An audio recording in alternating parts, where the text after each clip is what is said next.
সমাজের মধ্যে এমন মানুষ রয়েছে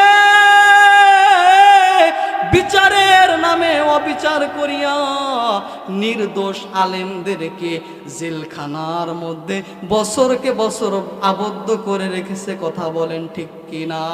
অথচ জেলখানা বানানো হয়েছে টেন্ডারবাজ, চাঁদাবাজ, জুয়াখোর, জেনাখোরদের জন্য।